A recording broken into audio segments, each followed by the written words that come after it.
ہر چیز میں انسان کو اپنے رسول کی اطاعت اور اتباع کرنی پڑے گی۔ گویا کہ اپنی مرضی سے زندگی گزارنے کا اختیار نہیں۔ یہ زندگی اللہ کی امانت ہے اور اس کو اس طرح استعمال کرنا ہے جس طرح وہ چاہتا ہے۔ اللہ تعالیٰ فرماتے ہیں کہ اگر کوئی کمی کوتاہی رہ گئی، کوئی گناہ ہو گئے، لیکن کوشش تم کر رہے ہو ان کی اتباع کی، تو پھر میں بخش دوں گا۔ کوئی غلطیاں کمیاں ہو گئی، لیکن ایک انسان کوشش ہی نہ کرے، اپنا قبلہ ہی اس نے اپنے نبی سے پھیر کر مغرب کی طرف کر لیا، تو فرمایا اس طرح کے لوگ ہمیں پسند ہی نہیں۔ اس لیے میں عرض کرتا ہوں کہ ایسا شخص اللہ اور اس کے رسول کی نظر میں گر جاتا ہے، اور جب وہاں سے ناپسندیدہ ہو جائے گا تو اس کو حقیقی عزت کہیں بھی نہیں ملے گی۔ دنیا میں جو عزت نظر آ رہی ہوگی وہ ایک بناوٹی چیز ہے۔ کچھ لوگ اس کے عہدے کو دیکھ کے اس کی چاپلوسی کرتے ہوں گے، کچھ اس کے مال کو دیکھ کر اس کے خوش آمدی بن گئے ہوں گے، کچھ اس کے حسن و جمال کو دیکھ کر جھوٹی محبت کا اظہار کر رہے ہوں گے۔ یہ اصلی محبت بھی نہیں اور اصلی عزت بھی نہیں ہوگی، بلکہ یہ دنیا کے وہ لالچی اور خوش آمدی اور چاپلوس قسم کے لوگوں کا حلقہ ہے جو اس کی واہ واہ کر رہا ہے، تعریفیں کر رہا ہے، اور یہ سمجھتا ہے میری اتنی عزت ہے، جبکہ ان لوگوں کو اس سے مفادات وابستہ ہوں گے، توقعات ہوں گی۔ وہ دراصل اپنی توقعات کے دل دادا ہیں، اس کے دل دادا نہیں۔ اور ہم دنیا میں یہ چیزیں دیکھتے ہیں کہ ایک شخص وزیر اعظم بنا، گورنر، صدر، آرمی چیف بنا یا بڑے عہدے پہ گیا، تو ہر شخص اس کے پیچھے بھاگ رہے، اس کے ساتھ تعلق بنانے کے چکر میں اس کی غلط کو بھی صحیح کہنے پہ مجبور ہے، جی جی بالکل ایسے ہی ہے، تاکہ اس سے میرا تعلق بنے اور اس کے دل میں میری جگہ بنے۔ مقصد کہ کل وقت آئے گا تو یہ میرا ساتھ دے گا، میرے معاملات حل ہوں گے۔ تو یہ عزت نہیں ہے، یہ دھوکہ ہے اور چکر بازی ہے، اور بیوقوف انسان سمجھتا ہے یہ میری عزت ہے۔ اس لیے اللہ تعالیٰ نے قرآن کریم میں اس دنیا کو دھوکے کا گھر قرار دیا ہے۔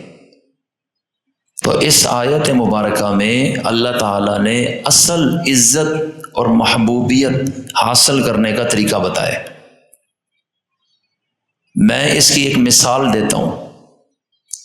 جب نبی کریم صلی اللہ علیہ وسلم نے یہ پیغام دیا اللہ کے کہنے پر کہ تم میری اطاعت اور اتباع کرو، اللہ تم سے محبت کرے گا، تو یہ پیغام جن کو دیا وہ صحابہ اکرام ہیں، اہل بیت رسول ہیں، اس لیے کہ براہ راست نبی کریم علیہ السلام کا زمانہ انہیں ہی نصیب ہوا، تو وہی آپ صلی اللہ علیہ وسلم کے مخاطبین اولین ہیں،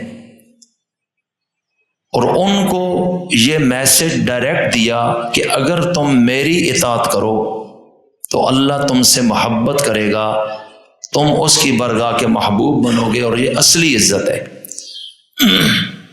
اس کے علاوہ اور کوئی راستہ تمہیں اللہ کے محبوب بنانے کا نہیں۔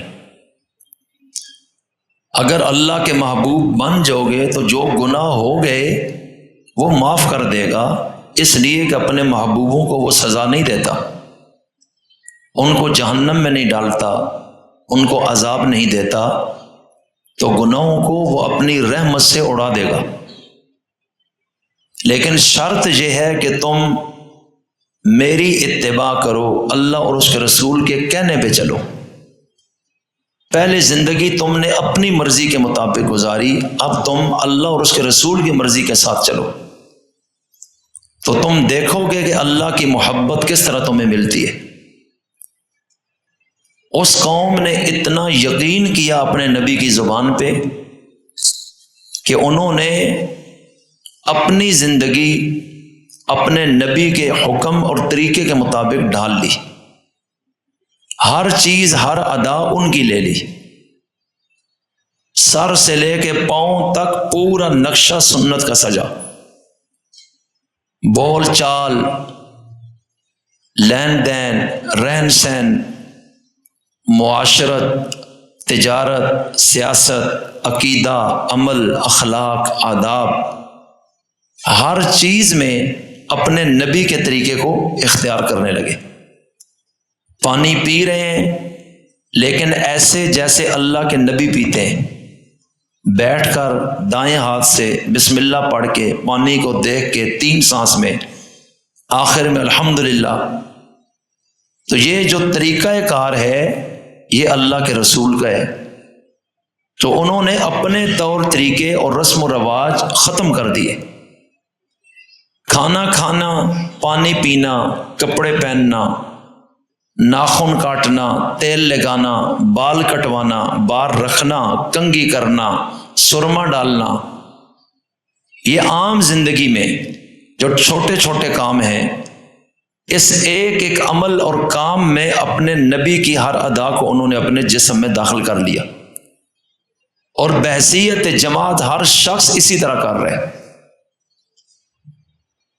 نجی زندگی سے لے کے اجتماعی زندگی تک، انفرادی زندگی سے لے کے قومی اور بین الاقوامی زندگی تک، سارے معاملات انہوں نے اللہ اور اس کے رسول کی منشا اور مرضی کے نیچے کر دیے۔ جس سے انہوں نے صلح کی انہوں نے صلح کی، جس سے انہوں نے جنگ کی انہوں نے جنگ کی، جس کی طرف رسول نے محبت کا ہاتھ بڑھایا انہوں نے سینے سے لگایا، اور جس کو نبی نے دشمن کی نگاہ سے دیکھا انہوں نے اس کو دشمن سمجھا۔ بس جو مزاج نبوت ہے یہ اسی ہی کو لے کر چلتے ہیں، اپنا مزاج، اپنا تشخص، اپنی الگ سے پہچان اس قوم اور اس جماعت نے مٹا دی۔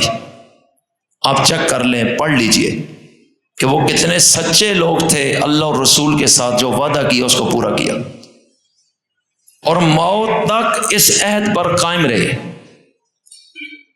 تو چونکہ اللہ کے رسول نے فرمایا اللہ تم سے محبت کرے گا، تو پھر اللہ تعالیٰ نے ان کی محبت کا عکس دنیا میں ڈالا کہ آج 15ویں صدی ہے اور لوگ صحابہ سے محبت کر رہے ہیں، ان کی عزت اور تعریف کو بیان کرتے ہیں، ان کی جنگی چالوں اور حکمتوں کی گفتگو کرتے ہیں، ان کے حالات زندگی کو مجموع میں بیان کرتے ہیں۔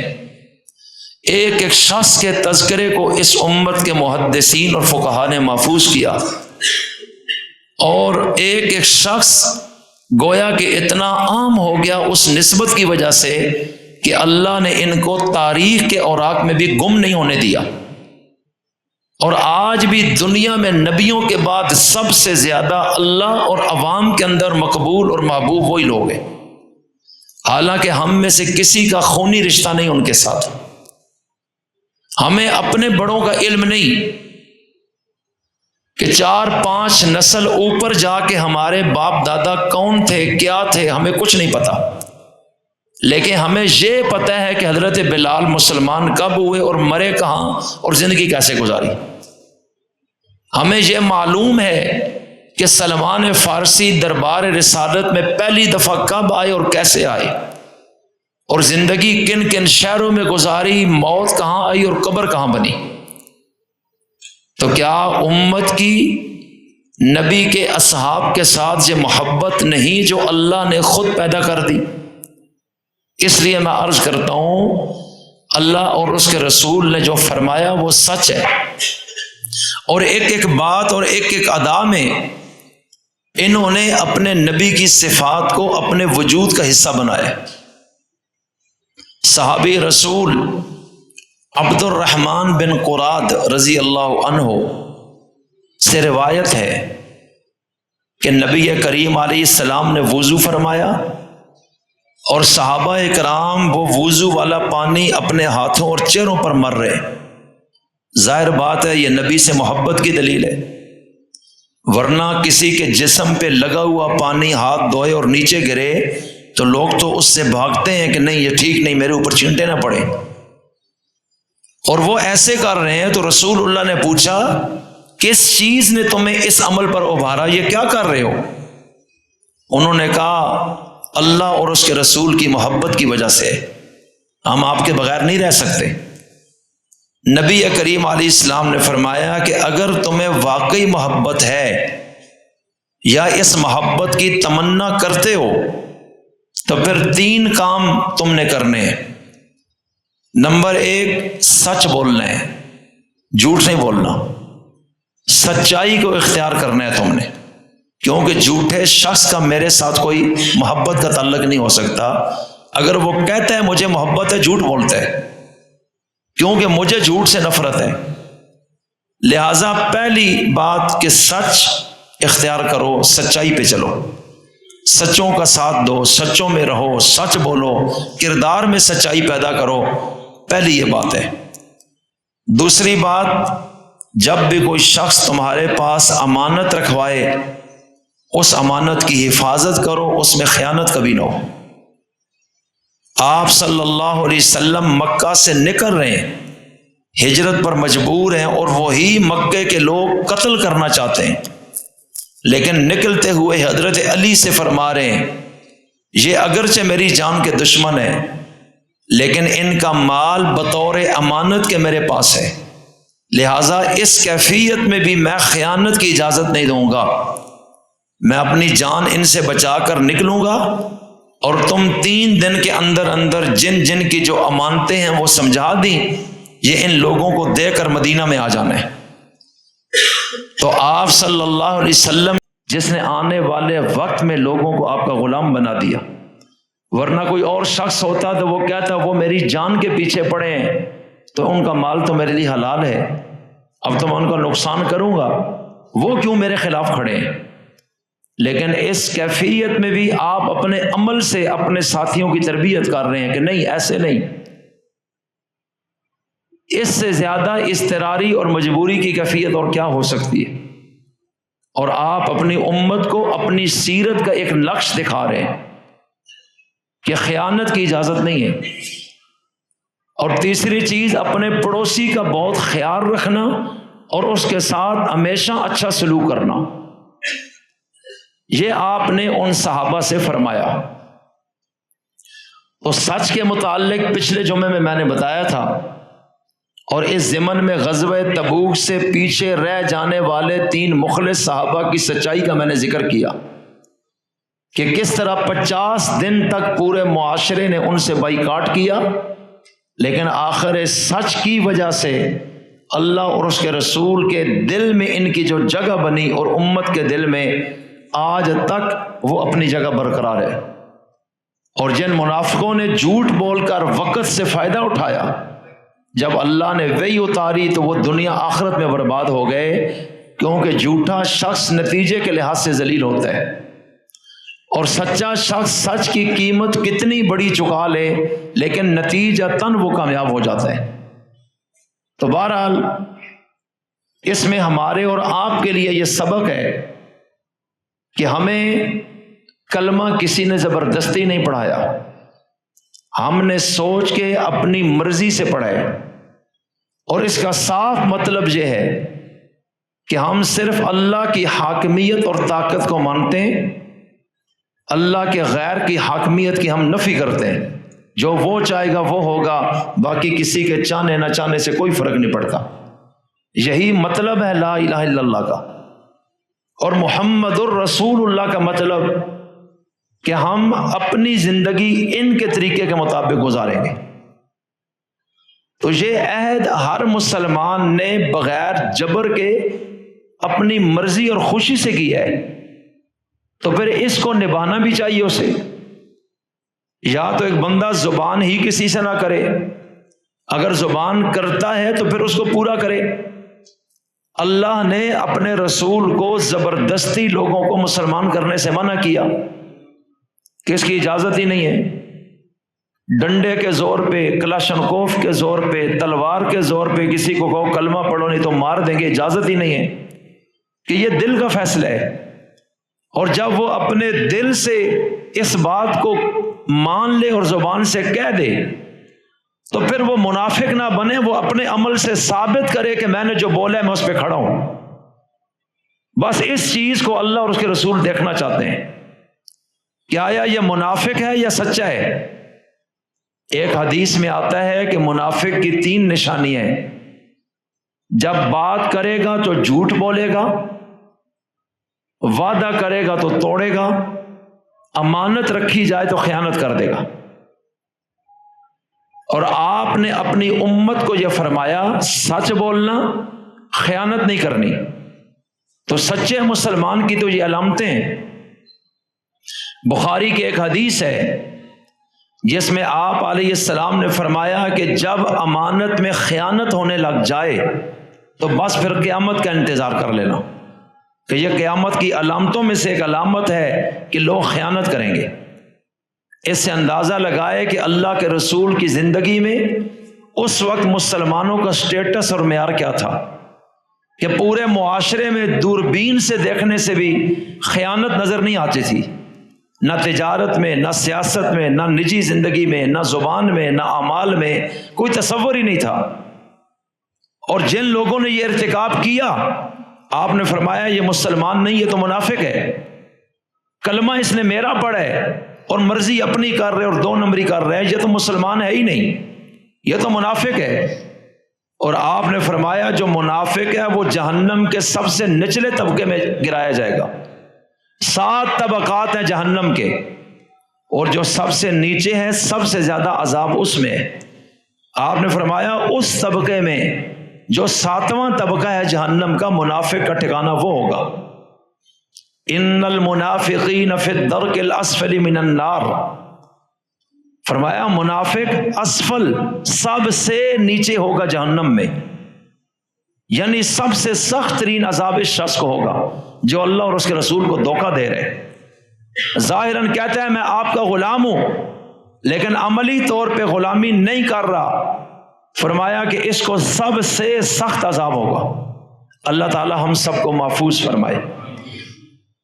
تو آج تھوڑا سا ہمیں غور کرنا چاہیے۔ ربیع الاول، ربیع الثانی سیرت کے مہینے کہلاتے ہیں، تو ہمیں کبھی اپنے آپ کو بھی اس سیرت کے سانچے میں، اس کسوٹی پہ پرکھنا چاہیے کہ میں کہاں کھڑا ہوں۔ آج ہر شخص دوسرے کو دیکھتا ہے، جی یہ ایسا ہے، یہ جھوٹا ہے، یہ منافق ہے، یہ استاد جی 2 نمبر ہے، تو ذرا اپنا بھی بتا دو۔ ہر شخص دوسرے کو چیک کرنے کے چکر میں لگا ہوا ہے کہ میں اس کو ذلیل کروں، اس کا کوئی راز ہے تو اس کو اوپن کر کے معاشرے میں اس کی عزت خراب کروں، اپنا نہیں پتا میں کیا ہوں۔ اور صحابہ کرام دوسرے کی بات ہی نہیں کرتے تھے، ہر شخص اپنی بات کرتا ہے۔ نبی کریم علیہ السلام نے اپنے صحابی حذیفہ بن یمان رضی اللہ عنہ کو تنہائی میں منافقوں کے نام بتائے تھے کہ فلاں فلاں شخص منافق ہے، لیکن منع کیا کہ آگے نہیں بتانا۔ اس میں کوئی حکمت تھی کہ ان کی معاشرے میں رسوائی نہ ہو، لیکن ان کو کیوں بتایا کہ جب میں دنیا میں نہ رہوں، آنے والے وقت میں جنگ اور جہاد ہوگا دنیا میں، اور بڑے اہم مشورے ہوں گے خلفاء کے دور میں، یہ نہ ہو وہ کسی منافق کو اپنا سمجھتے ہوئے اس میٹنگ میں بٹھائیں اور وہ قومی راز فاش کر کے ان کو نقصان نہ پہنچا دے۔ اس لیے ایک شخص کو بتا دیا کہ یہ ذہن میں رکھنا۔ اور صحابہ کرام کو پتہ تھا کہ حذیفہ بن یمان رضی اللہ عنہ رازدار رسول ہیں، ان کو اللہ کے رسول میں منافقوں کے نام بتائے، فلاں فلاں شخص منافق ہے، یعنی ان پر اعتماد نہ کیا جائے، لیکن اس بات کا اظہار بھی علل اعلان نہ کیا جائے۔ تو پھر ایک وقت ایسا بھی آیا کہ امیر المؤمنین حضرت عمر رضی اللہ تعالی عنہ حضرت حذیفہ بن یمان رضی اللہ تعالی عنہ کو خود پوچھتے ہیں، میں تجھے اللہ کی قسم دے کر پوچھتا ہوں، مجھے سچ بتاؤ کہ نبی صلی اللہ علیہ وسلم نے جو منافقوں کے نام آپ کو بتائے کہیں اس میں میرا نام تو نہیں ہے؟ اب یہ سوچ سکتے ہیں آپ، ہر شخص اپنے کو سوچتا تھا میں کہاں کھڑا ہوں۔ اور ان کو کہتے تھے میں اللہ کی قسم تجھے دے کر پوچھتا ہوں اس منافق کی فہرست میں میرا نام تو نہیں ہے۔ اب وہ کہتے ہیں یہ کیسے ہو سکتا ہے، آپ تو بڑے عظیم آدمی ہیں، لیکن وہ بتاتے نہیں تھے کون ہے، اللہ کے رسول نے روکا تھا۔ تو پھر صحابہ کرام کیسے اندازہ لگاتے تھے کہ منافق کون ہے اور کون نہیں؟ تو وہ حضرت حذیفہ بن یمان کو دیکھتے تھے، کئی کلمہ گو لوگ مرتے تھے، ان کا جنازہ ہوتا تھا، اور جس جنازے میں حذیفہ بن یمان شریک ہوتے صحابہ سمجھ جاتے یہ مخلص آدمی ہے، اور جس جنازے میں حذیفہ بن یمان نہ آتے حضرت عمر اور صحابہ سمجھ جاتے یہ منافق ہے۔ لیکن اس صحابی نے نبی کی لاش کیسے رکھی کہ ایک جملہ زبان سے کبھی نہیں نکالا۔ اگر وہ چاہتے تو چوراہے میں ان کی عزتیں تار تار کر دیتے کہ اوے تو منافق، تم منافق، اور 100% وہ منافق تھے کہ نبی نے جو بتا دیا۔ لیکن آپ نے بحیثیت قوم صحابہ کی تربیت ایسی کی تھی کہ دنیا میں ان کی مثال ہی نہیں، اخلاق میں، کردار میں، اعمال میں، زبان میں، اقوال میں، کریکٹر میں، ہر لحاظ سے دنیا کی بلند ترین قوموں میں پہلا نمبر ان کا تھا۔ ساری دنیا کی قومیں اخلاق اور صفات میں ان سے پیچھے چلی گئی، ان جیسا کوئی نہیں تھا۔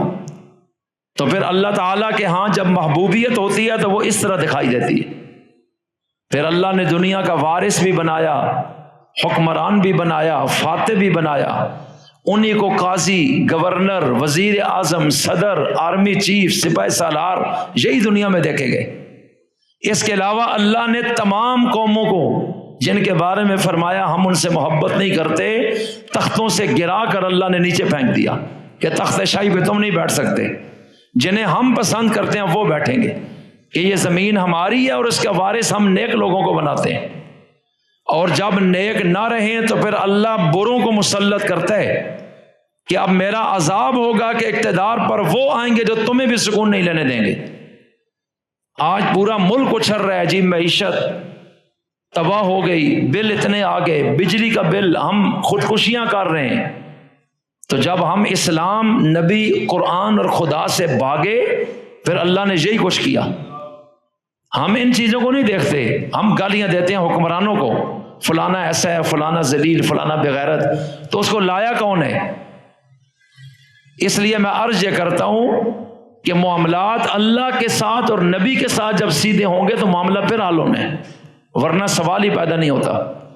ہر بندہ اپنے مفاد کے لیے اجتماعی معاملات کی قربانی دینے کو تیار نہیں، اپنے مفادات کو عزیز رکھتا ہے، اجتماعی مفادات قربان کر دیتا ہے، تو پھر اللہ تعالیٰ یوں ہی کرتا ہے۔ تو اس لیے جب تک ہم مسلمان واپس اپنی منزل کی طرف نہیں آئیں گے، اس آیت کی روشنی میں جو سورہ آل عمران میں ہے، نہ عزت ملے گی نہ غلبہ ملے گا۔ اور اللہ کی کسی کے ساتھ رشتہ داری تو ہے نہیں کہ اللہ یہ کہے کہ نہیں یہ کلمہ تو پڑھ رہا ہے میں اسی کو اقتدار دوں، اس لیے کہ منافقت کو اللہ پسند ہی نہیں کرتا۔ اللہ خود کہتے ہیں منافق کا جو حشر کروں گا وہ تو کسی کا بھی نہیں ہوگا، مجھے نفرت ہے منافق سے۔ اور کافر جو ہے وہ تو سامنے کہتا ہے میں محمد مصطفیٰ کو اپنا رہبر نہیں مانتا، تو وہ تو کہہ رہے، وہ تو منافقت نہیں کر رہا، وہ مقابلے میں بھی کھڑے ہے۔ لیکن ایک شخص کہتا ہے میں ان کو اپنا آئیڈیل مانتا ہوں، اور جب وقت آتا ہے تو پھر نبی کے ساتھ دھوکہ کرتا ہے، مسلمانوں کے ساتھ دھوکہ کر رہے۔ پارہ نمبر 1 رکوع نمبر 2 میں اللہ کیا کہتے ہیں؟ یخادعون اللہ والذین آمنوا، یہ اللہ کو دھوکہ دینا چاہتا ہے اور ایمان والوں سے دھوکہ کر رہے کہ یہ مجھے اپنا سمجھیں۔ وما یخدعون الا انفسہم، اللہ کہتا ہے حقیقت میں تو اپنے آپ کو دھوکہ دے رہے۔ وما یشعرون، اور سمجھ بھی نہیں رہا کہ یہ دھوکہ اپنے ساتھ کر رہے ہیں، کسی اور کے ساتھ نہیں۔ اور منافق کے بارے میں اسی رکوع میں اللہ نے فرمایا عذاب علیم، کہ ان کو میں دردناک عذاب دوں گا، دردناک۔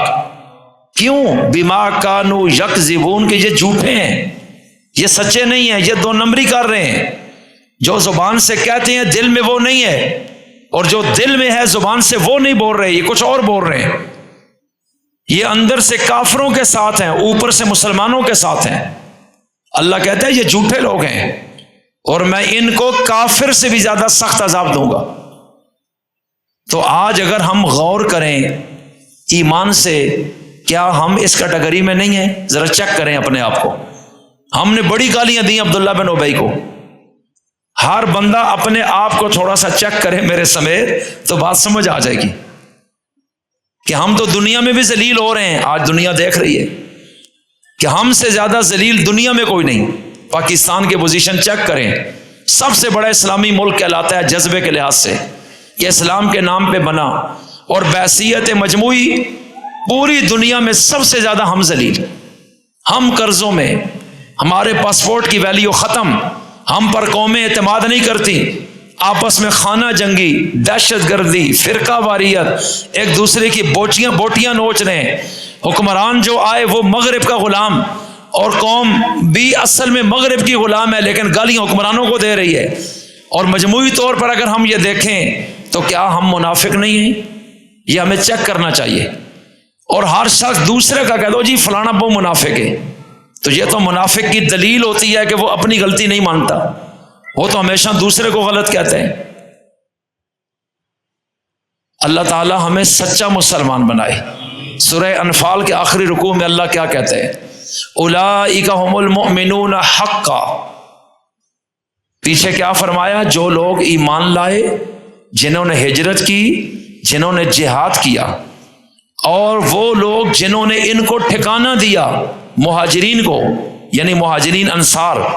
اللہ ان کی تعریفیں اور آخرت کے نتیجے ذکر کرنے کے بعد اعلان کرتا ہے اولئک هم المؤمنون حقا، یہ بڑے سچے اور پکے ایمان والے لوگ ہیں۔ یہ ہے ان کی سند کہ اللہ خود قرآن میں ان کے ایمان کا گارنٹیڈ بن چکا ہے۔ اور ہمارے ایمان کی گارنٹی کیا ہے؟ ہم تو اس لیے مسلمان ہیں کہ ہم مسلمان کے گھر میں پیدا ہو گئے، سمجھ تو ہمیں ہے کچھ نہیں، نہ کچھ آتا ہے۔ اور اگر ہم ہندو کے گھر میں پیدا ہوتے تو آج ہم کچھ اور ہوتے۔ جس طرح ایک ہندو وراثت میں ہندو بنا ہے تو ہم وراثتی طور پہ مسلمان بن گئے، اور یہ تو اللہ کا کرم ہوا کہ مسلمانوں کے گھر پیدا کر دیا۔ ہمارے اندر تو کوئی ایسی چیز نظر نہیں آ رہی۔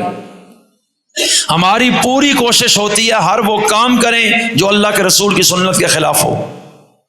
سر سے لے کے پاؤں تک، سر کے بالوں کو چیک کریں، چہرے پہ داڑھی کو چیک کریں، لباس کو چیک کریں، سلوار ٹخنوں کے اوپر کافروں کے طریقے کے مطابق، روٹی کھاتے ہوئے کھڑے ہو کے کھائیں گے، اب تو چل پھر کے ولیموں میں ساتھ کھاتے ہیں۔ یہ سب جانوروں والے طریقہ کار ہیں، اور ہمیں اس سے غرض نہیں۔ پورا شہر مسلمانوں کی آبادی سے بھرا ہے۔ آپ چیک کر لیں، جمعے جیسا عظیم دن اور وقت ہے اور مسجد میں تھوڑے سے لوگ اور زیادہ ابھی بھی بازاروں میں بیٹھے ہیں اور کہتے ہیں جی ہم تو مسلمان ہیں۔ تو پھر عبداللہ بن ابی کا قصور کیا ہے؟ مدینہ منورہ کے جن منافقوں کے بارے میں اللہ نے فرمایا جہنم میں ڈالوں گا، ان میں اضافی چیز کیا تھی جو ہمارے اندر نہیں ہے؟ اللہ تعالی ہمیں توبہ کی توفیق عطا فرمائے۔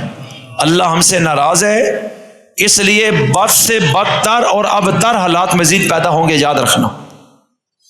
اللہ کے نبی نے فرمایا جب امانت میں خیانت ہونے لگ جائے تو قیامت کا انتظار کرنا۔ اور دکھ یہ ہے کہ آج یہ تقریر ہمیں مسلمانوں کے سامنے کرنی پڑ رہی ہے کہ آپ خیانت نہ کریں، آپ چوری نہ کریں، آپ زنا نہ کریں، مسلمان کو کہہ رہے ہم۔ اور اس دور میں مسلمانوں کو یہ بات نہیں کہی جاتی تھی کہ جس نے کلمہ پڑھا بس وہ طے ہو گیا کہ میں تو یہ کام کروں گا نہیں۔ نبی کریم علیہ السلام کے ایک صحابی ہیں عبداللہ بن جریر رضی اللہ تعالیٰ عنہ، انہوں نے کلمہ پڑھا اور اللہ کے نبی کے ہاتھ پہ بیعت ہوئے۔ اس وقت اللہ کے نبی نے فرمایا دو باتیں کروں گا اور ان پر بیعت لے رہا ہوں تم سے۔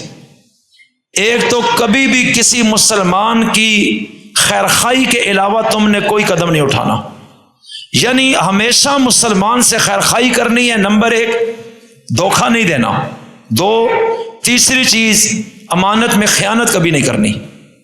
انہوں نے کہا ایسے ہی ہوگا۔ اب وہ ایک تاجر پیشہ صحابی ہیں، دن رات مارکیٹ اور بازار میں، اور وہاں تو ہوتے ہی یہ کام ہے، لیکن آپ نے فرمایا مسلمانوں کی خیرخواہی دھوکہ دہی سے باز امانت میں خیانت نہیں کرنی. انہوں نے کہا جی نہیں کروں گا. اب اللہ کے نبی تو دنیا سے چلے گئے. ایک وقت آتا ہے عبداللہ بن جریر اپنے ایک بندے کو کہتے ہیں کہ میرے لیے گھوڑا لے کے آؤ. گھوڑا اس دور میں یہ گھوڑا ہی سب سے اعلی اور عمدہ سواری تھی. بڑے بڑے مہنگے گھوڑے تھے. اب وہ بندہ جب گیا ان کے لیے سودا کیا تو اس سے پوچھا کتنے کا دو گے؟ اس نے کہا 300 درہم کا. کتنے کا؟ 300 روپے. انہوں نے کہا جی ٹھیک ہے. گھوڑا لے آئیں, عبداللہ بن جریر سے ملاقات کریں اور پیسے لے لیں. اب سودا تو 300 میں طے ہوا. گھوڑا آیا اور مالک بھی آیا.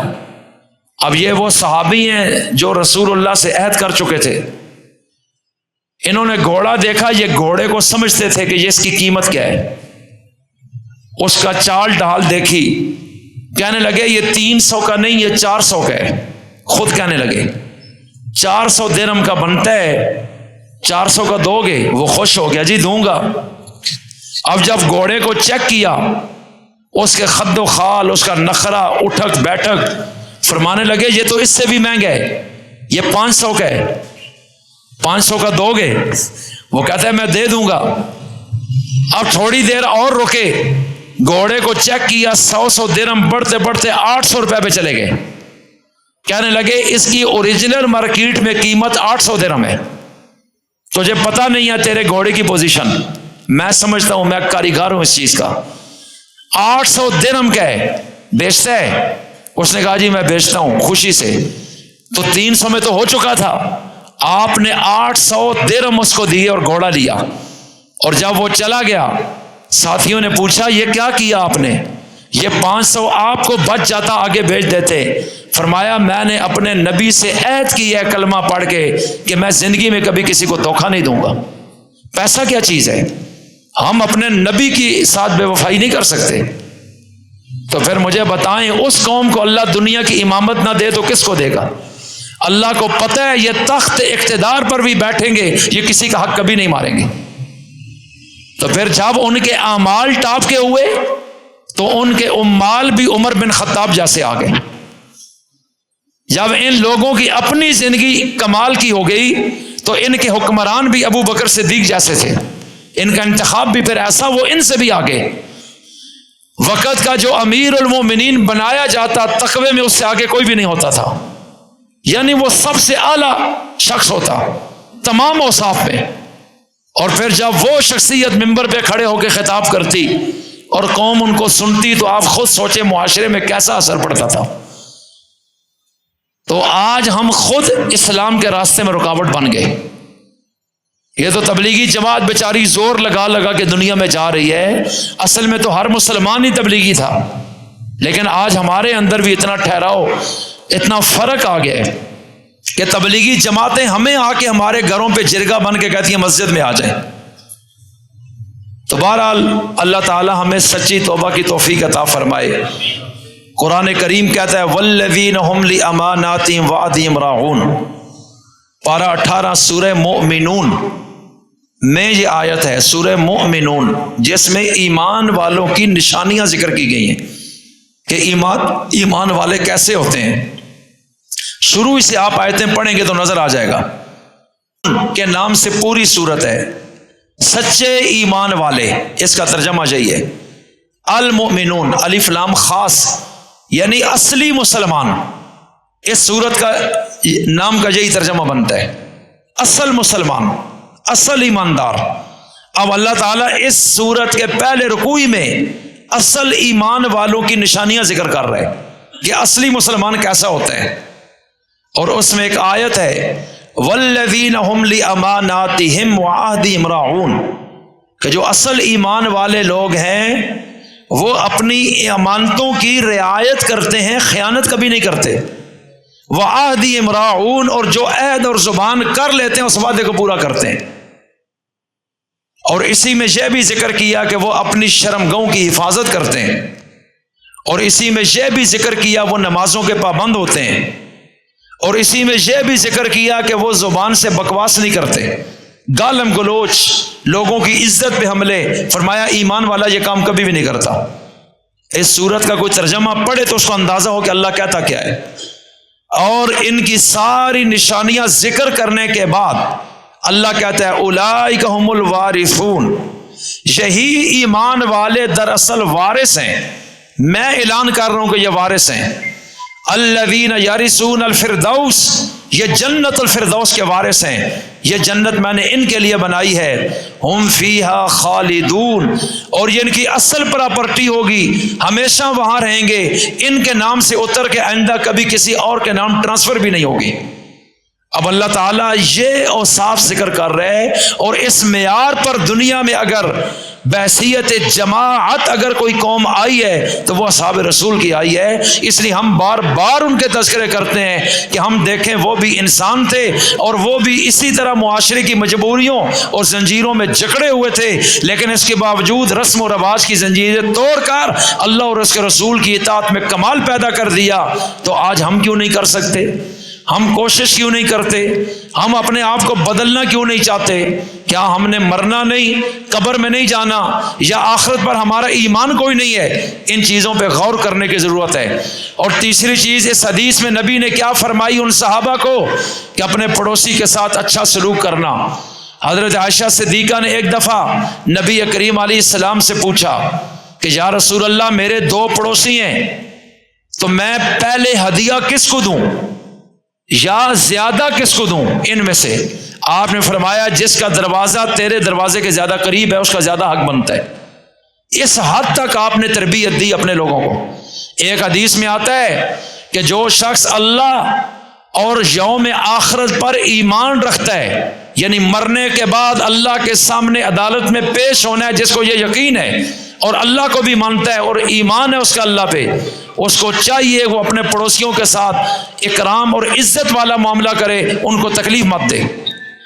ایک اور حدیث میں فرمایا صحیح مسلم میں کہ اللہ کی قسم وہ شخص ایماندار ہو ہی نہیں سکتا، 3 دفعہ فرمایا اللہ کے رسول نے، جن کی زبان ویسے ہی سچی ہے قسم نہ بھی اٹھائیں، لیکن آپ فرما رہے ہیں اللہ کی قسم وہ شخص ایماندار نہیں ہو سکتا، اللہ کی قسم وہ مومن ہو ہی نہیں سکتا، اللہ کی قسم وہ مومن نہیں ہو سکتا۔ صحابہ نے پوچھا کون؟ فرمایا جس کے پڑوسی اس کی شرارتوں اور اذیتوں سے محفوظ نہ ہو، وہ ایماندار نہیں ہو سکتا، بے شک جتنی مرضی نمازیں پڑھے اور مسجدوں میں گھسا رہے، 3 دفعہ قسم فرمائی اس بات پر کہ وہ ایماندار اور مومن نہیں ہو سکتا۔ تو آپ نے عملی طور پر دنیا میں آ کر ایک انقلاب پیدا کیا ہے، لوگوں کی سوچوں کو چینج کر دیا ہے۔ اور اللہ کے نبی نے فرمایا ما زال جبریل یوصینی بالجار، کہ میرے پاس اتنی مرتبہ حضرت جبریل امین آئے پڑوسیوں کے حوالے سے تاکید اور ان کی حقوق کی بات کرنے کہ مجھے گمان یہ ہونے لگا کہ کہیں اللہ پڑوسیوں کا حصہ وراثت میں بھی مقرر نہ کر دے، اتنی زیادہ تاکید مجھے کی گئی ہے۔ اور پھر قرون اول میں، قرون اولا میں ان لوگوں کی ٹریننگ کیسی تھی اسلامی معاشرے کی پڑوسیوں کے حوالے سے سنیے۔ ایک واقعہ سنا کے بعد ختم کرتا ہوں۔ امام بخاری رحمہ اللہ کے استاذ المحدثین عبداللہ ابن مبارک رحمۃ اللہ علیہ، جو 1 سال جہاد کرتے اور 1 سال حرم میں عبادت کرتے تھے، ایمان میں بھی صف اول کے آدمی تھے، 1 سال اللہ کے راستے میں جہادی میدان میں ہوتے اور 1 سال خانہ کعبہ میں عبادت کرتے تھے۔ تو میں عرض کرتا ہوں، اور امام بخاری جیسے شاگرد ہیں ان کے، تو استاذ کا علمی قد کاٹ کتنا بڑا ہوگا۔ عبداللہ بن مبارک رحمۃ اللہ علیہ کے پڑوس میں ایک مکان تھا، ایک یہودی کا، غیر مسلم کافر کا، وہ اپنا مکان بیچنا چاہتا ہے، مارکیٹ میں آیا، لوگوں نے پوچھا کتنی قیمت ہے؟ اس نے کہا 2000 دینار، 2000 دینار۔ تو جو مارکیٹ کے لوگ ریٹوں سے واقف تھے انہوں نے کہا اس پورے ایریے میں جو مکان ہے اس سائز کے، ان کا ریٹ 1000 دینار ہے، آپ ڈبل قیمت مانگ رہے ہیں، اتنے کا بکے گا نہیں۔ اس نے کہا میرا بکے گا، اور میں 2000 مانگ رہا ہوں اور مجھے پتہ ہے کہ مارکیٹ ریٹ 1000 ہے۔ تو کہا پھر 2000 آپ کو کیوں کوئی دے گا؟ وجہ آپ کیوں 2 مانگ رہے ہیں؟ انہوں نے فرمایا 1000 مکان کی قیمت ہے اور 1000 مکان کے پڑوس کی قیمت ہے کہ پڑوس میں عبداللہ بن مبارک جیسا شخص رہتا ہے، اور ایسا پڑوسی کسی کو نہیں ملے گا۔ یہ تو جو آ کے رہے گا اس کو پتا چلے گا کہ میں نے کس جگہ اس کو مکان دیا ہے۔ تو اس دور میں غیر مسلم بھی مکانوں کی قیمتوں کے ریٹ مسلمانوں کے طرز عمل سے بڑھاتے تھے کہ عبداللہ بن مبارک ان کے پڑوس میں ہے اور ایسا پڑوسی کسی کو نہیں ملے گا۔ نبی کریم علیہ السلام کی ایک حدیث ہے جس میں آپ نے فرمایا کہ پڑوسی بیمار ہو اس کی خبر گیری کرو، تیمارداری کرو، اس کے پاس جا کے اس کے حال احوال پوچھو، اس کا خیال کرو۔ اور اسی حدیث میں مختلف باتیں فرمایا کہ اگر وہ بھوکا ہے تو اسے کھانا فراہم کر دو، اگر وہ مصیبت میں ہے تو اس کے ساتھ تعزیت کرو، اور اگر وہ محتاج ہو گیا اور تم سے قرض مانگتا ہے، تمہارے پاس گنجائش ہے اور تمہارا پڑوسی ہے تو اسے قرضہ دو۔ اور فرمایا کہ اگر اس کو کوئی نعمت مل گئی، کوئی خوشی مل گئی ہے تمہارا پڑوسی تو اس کو مبارک دینے کے لیے جاؤ۔ اب آپ نے اس ایک حدیث میں اتنی چیزوں کو لا کر رکھ دیا، اس سے زیادہ جامع حدیث ہو ہی نہیں سکتی پڑوسیوں کے حوالے سے۔ اور آج ہم کہاں کھڑے ہیں؟ آج ہماری زبانوں سے ہمارے گھر کے لوگ محفوظ نہیں، پڑوسی کیسے محفوظ ہوگا؟ اپنے ایک صحابی ابو ذر غفاری جو بڑے توکل والے تھے، ان سے فرمایا ابو ذر میری بات سنو، جب بھی سالن پکاؤ پانی زیادہ ڈالنا ہے، شوربہ زیادہ کرنا ہے، سالن کی 1 پلیٹ اپنے پڑوسی کے گھر بھی بھیجا کرو۔ یہ دیکھیں کس طرح آپ نے اسلامی معاشرے کو اسلامی معاشرہ بنایا، ایک ایک شخص کو الگ الگ بات سمجھا کے، اور وہ 100% اللہ کے نبی کے نقش قدم پہ کھڑے ہو گئے۔ اسلام صرف کلمہ پڑھنے کا نام نہیں، نہ صرف نماز کا نام ہے۔ ہمیں غلط فہمی ہو رہی ہے اس مسئلے میں، اللہ سمجھ کر عمل کی توفیق عطا فرمائے۔ وآخر دعوانا الحمدللہ رب العالمین۔